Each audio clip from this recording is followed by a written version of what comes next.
ജോസിനെ വിളിച്ചു വരുത്തി ഒരു നേരത്തെ ആഹാരം കൊടുക്കണമെന്ന് ഒരുപാട് നാളുണ്ട് ആഗ്രഹിക്കുന്നത്. പക്ഷെ ഇന്നാണ് നടന്നത്. ഒരു നേരത്തെ ആഹാരം ഇവന് നീ കൊടുക്കണമെന്ന് എന്നോട് പറഞ്ഞപ്പോ ഇത്രയും പ്രതീക്ഷിച്ചില്ല. 3 പെട്ടിയുടെ കാശ് ആ പട്ടിയിരുന്ന് വെട്ടി വിഴുങ്ങണത്. ഇതിന്റെ കാശ് ഞാൻ തരാം. തന്നില്ലെങ്കിൽ ഞാൻ കുത്തിപ്പിടിച്ച് വാങ്ങിക്കും. ഈ ജോസേട്ടനുള്ള ഒറ്റ ധൈര്യത്തിനാ ഞാൻ ഈ രജിസ്റ്റർ മാരേജിന് മുതിരുന്നത്. അവളെ നഷ്ടപ്പെടാൻ എനിക്ക് വയ്യ. അതുകൊണ്ട് ആരും അറിയാതൊരു മുൻകരുതല്. ദേ, അപ്പനും അമ്മച്ചൊന്നും അറിയരുത്. നീ ആദ്യമേ തന്നെ രജിസ്ട്രാറിന്റെ മുന്നിൽ നിന്നോ. മേരി കവലയെന്ന് പുറപ്പെടുന്ന തൊട്ട് പിന്നാലെ ജോസ് എത്തും. ആർക്കും ഒരു സംശയം തോന്നാത്ത വിധത്തിൽ ഈ കാര്യങ്ങൾ ഞാൻ നടത്തി തരും. ജോസിന് എന്തോ ഐഡിയ പറയാണ്ട്. എന്താ ജോസേ? ചിക്കൻ ഇല്ല. നീങ്ങ വന്നേ. നീ നമ്മുടെ മോനെ കൊണ്ട് അകത്ത് പോയിക്കോ. ഇല്ലെങ്കിൽ ചിക്കനാണെന്ന് പറഞ്ഞ് നമ്മുടെ ചെക്കൻ അവൻ തിന്നും. 2 പഴം കൂടി കുത്തിക്കേറ്റിക്കൂടെ?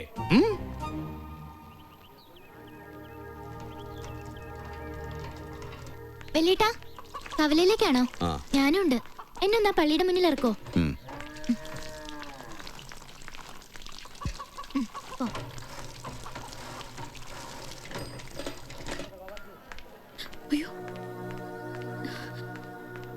എന്തേ?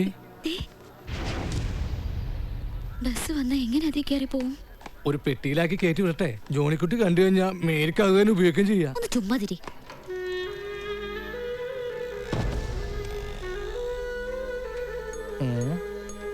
ഒരു ഐഡിയ ഉണ്ട്.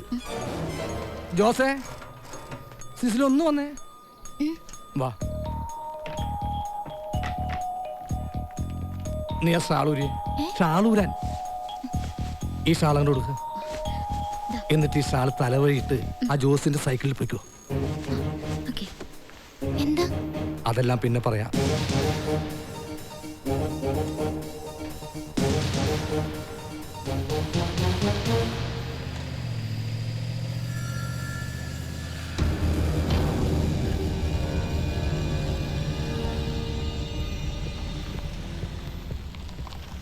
ലോനപ്പാ, ആ പെൺകുട്ടിയുമായി സൈക്കിളിൽ പോയവൻ ഇവിടുത്തുകാരനാണോ? അത് നമ്മുടെ സോളമന്റെ ചേട്ടായി അല്ലേ? അല്ല, ആളെതിന് പറയോ? അറിയോന്നോ? 7 കൊല്ലം ജയിലിൽ കിടന്നവനാ ഒരു പെൺകുട്ടിയെ ബലാത്സംഗം ചെയ്ത് കൊന്നതിന്.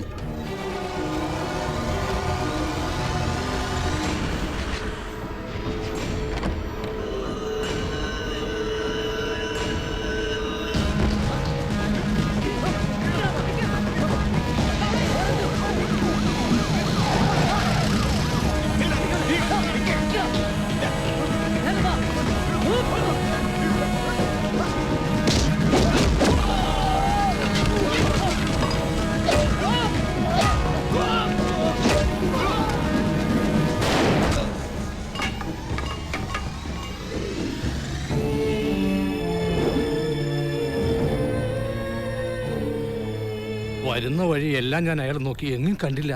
മേരിയെ കൊണ്ട് സൈക്കിളിൽ പോകുന്നു അയാളാ. നിർത്ത്. നമ്മുടെ സൈക്കിളല്ലേ? Mary, Mary, Mary, Mary,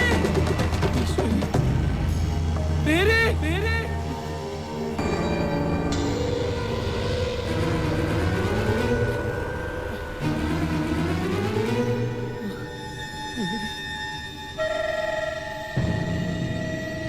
ലോനപ്പ,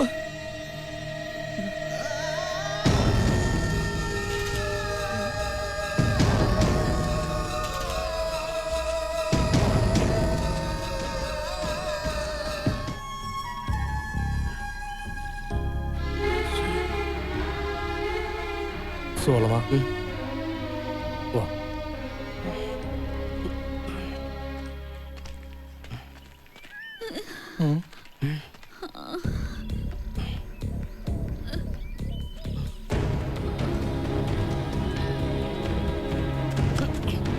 Mary, Mary, Mary, Mary,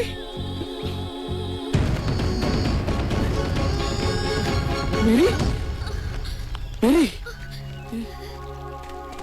എന്തുണ്ടായേ? മേരി, എന്താ പറ്റിയേ?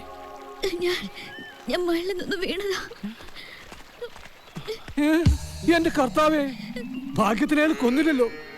ഏതായാലും കഴിഞ്ഞു എന്റെ മോക്കൊന്നും സംഭവിച്ചിട്ടില്ല എന്ന് കരുതിയാ മതി. ഇവിടെ നടന്ന കാര്യങ്ങളൊന്നും ആരോടും പറയാൻ നിൽക്കണ്ട. കുട്ടി മാനഭംഗത്തിന് ഇരയായെങ്കിലും സോളമൻ കുട്ടി ഉപേക്ഷിക്കില്ല. ഉപേക്ഷിക്കോടാ, ഉപേക്ഷിക്കോടാ, ഉപേക്ഷിക്കോന്ന്. എന്തൊക്കെയാ പറയുന്നത്? ജോസേട്ടനവിടെ? അയാൾ അടുത്ത പെണ്ണെ മാനഭംഗപ്പെടുത്താൻ പോയി കാണും. മിണ്ടായിരടോ. നീ പറ, എന്താ ഉണ്ടായത്? ജോണിച്ചാന്റെ കണ്ണു വെട്ടിച്ച് ഞങ്ങള് സൈക്കിളിൽ വരുമായിരുന്നു.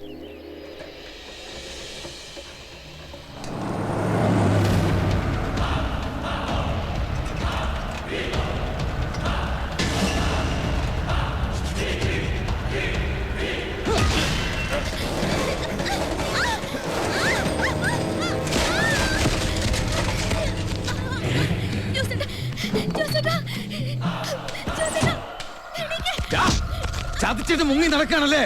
കൊല്ലുന്നിന് ഞാൻ.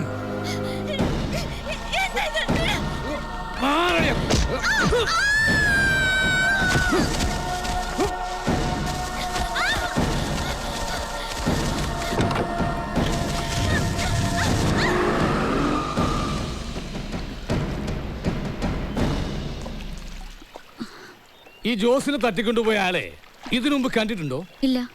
എന്ത് ഹൈറ്റ് വരും? നല്ല ഹൈറ്റ് ഉണ്ട്. അപ്പൊ ഞാൻ ഉദ്ദേശിച്ച ആളല്ല. ഞാൻ ഉദ്ദേശിച്ചാൽ പൊക്കം കുറവാ. അല്ല, ഇനി ജോണിക്കുട്ടി അയച്ച ആളായിരിക്കോ? തോറ്റതിന്റെ പക കാണാതിരിക്കില്ലല്ലോ. ഞങ്ങള് രജിസ്റ്റർ ചെയ്യാൻ പോണ കാര്യം എങ്ങനെയെങ്കിലും ലീക്കായി കാണുമല്ലോ ഓനപ്പാ? ഏയ്, കാണോ? എങ്ങനെ അറിയാം? ചിലപ്പോ പറയാൻ പറ്റില്ല, കാണായിരിക്കും. ഏയ് ഇല്ലാതെ കാണോ? അത് ഇച്ഛനയച്ച ആളൊന്നും അല്ല. ഇത് വേറെന്തോ പ്രശ്നമാണ്. എന്തോ ചതിച്ച കാര്യമൊക്കെ പറയുന്ന കേട്ടോ. അതെന്തെങ്കിലും ആവട്ടെ, പോയത് പോയി. നിങ്ങൾ രജിസ്റ്റർ ഓഫീസിൽ വേഗം നിന്ന് കാര്യം നടത്താൻ നോക്ക്. അല്ല, ഞാൻ ആലോചിക്കുമ്പോ എന്ത് നമ്മളിനി അങ്ങോട്ട് പോയിട്ട് റിസ്ക് എടുക്കണോ? തൽക്കാലം നമുക്കിത് പെൻഡിങ് വെച്ചാലോ? വീട്ടുകാർ വേറെ കല്യാണം ഉറപ്പിച്ചാലും മനസ്സമ്മതം ചോദിക്കുമ്പോ സമ്മതമല്ലെന്ന് പള്ളിയിൽ വെച്ച് പറഞ്ഞ ഒരു കല്യാണം നടക്കില്ല. നമ്മുടെ സഭയിൽ അങ്ങനെ ഒരു നിയമമുള്ളപ്പോ നമ്മൾ എന്തിനാ വെറുതെ? നിന്നെ കൊണ്ടല്ലോ, നിന്നൊക്കെ വിശ്വസിച്ച് വീട്ടിൽ നിന്ന് ഇറങ്ങി പോന്ന എന്നെ വേണം പറയാൻ. അവസരത്തിനൊത്ത് അഭിപ്രായം മാറ്റുന്നൊരു പേടിത്തൊണ്ടൻ. നിനക്ക് വേണ്ടി വീട്ടുകാരോട് യുദ്ധം ചെയ്യുന്ന ഞാനാ മണ്ടി. ഇനി നീ എന്നെ കാണാനോ സംസാരിക്കാനോ വന്നു പോരുത്, കേട്ടോടാ കുഞ്ഞാടെ. മേരി, അവിടെ പോയി ഒപ്പിട്ട് വെക്കണ്ട മണ്ട. പെണ്ണിന്റെ മനസ്സാ, അത് എപ്പോഴാ മാറുന്നു പറയാൻ പറ്റില്ല. അവള് പോയാലുണ്ടല്ല, അവള് പോയ അവളുടെ വീട് വരെ പോവും. ചെമ്മീൻ ചാടിയ ചട്ടിയോളം. എന്റെ പൊന്ന് ലോനപ്പാ, ആ ജോസേട്ടനുള്ള ധൈര്യത്തിലാണ് ഞാൻ ഈ കളിയൊക്കെ കളിച്ചത്. അതിനിടയിൽ ഞാൻ ഇനി രജിസ്റ്റർ ചെയ്തൊന്നും പുറത്തിറങ്ങിയ ആ ജോണിക്കുട്ടിയും വീട്ടുകാരും എല്ലാരും കൂടി എന്റെ ബോഡിയിൽ സകല പാർട്ടിയുടെ പൊതുസമ്മേളനം നടത്തും. തൽക്കാലം ജോസേട്ടനെ തട്ടിക്കൊണ്ടുപോയ കഥ ആരും അറിയണ്ട. ജോസേട്ടന് ടൗണിൽ ജോലി കിട്ടി. എന്നെ ആരെങ്കിലും തൊട്ടാൽ ആള് ടൗണിൽ നിന്ന് വരും. അങ്ങനെ ഒരു കഥ ഇനി പ്രചരിപ്പിക്കാവൂ, അല്ലെങ്കിൽ എന്നെ അറിയാലോ. സോളമൻ. ഇനി അയാൾ തിരിച്ചു വന്നാലോ? എന്റെ ഒരു കണക്കൂട്ട് വെച്ച് അയാൾ ഇനി തിരിച്ചു വരില്ല.